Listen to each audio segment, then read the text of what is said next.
Alors, on a une activité de la médiation du crédit qui avait été fortement soutenue en 2020, au moment de la crise sanitaire, parce qu'il s'agissait d'intervenir auprès des banques pour faciliter la mise en place des prêts garantis par l'État, même si les taux de refus ont été très faibles, 700 000 bénéficiaires de prêts garantis par l'État. Donc, on a traité au niveau de la médiation un peu plus de 14 000 dossiers en 2020.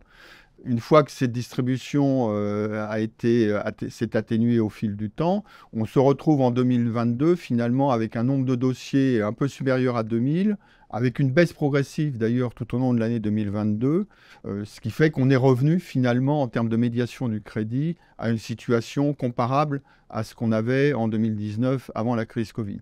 Alors ça s'explique par deux éléments principaux. Le premier, c'est le fait que l'accès au crédit pendant toute cette période a été maintenu. On le voit dans les différentes statistiques. Les taux d'obtention, que ce soit les crédits d'investissement ou les crédits de trésorerie, restent très larges.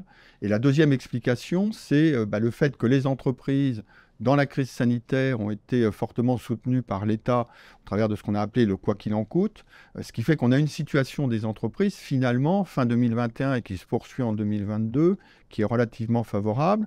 La reprise d'activité très forte qu'on a connue en 2021 se retrouve dans les chiffres des entreprises. Forte hausse du chiffre d'affaires, avec des niveaux qui sont revenus à des niveaux supérieurs à ceux de 2019. Augmentation de l'excédent brut d'exploitation et un endettement finalement maîtrisé. Il y a eu une forte augmentation de l'endettement brut, mais parallèlement une augmentation de la trésorerie. Donc on se trouve dans une situation finalement favorable des entreprises, mais néanmoins on avait engagé à mi-2021 un plan d'action dit de sortie de crise, avec les événements depuis février 2022, la crise ukrainienne, les impacts en termes de crise énergétique. Il est important de continuer dans cette voie et d'avoir des dispositifs qui permettent de répondre efficacement à la situation des entreprises.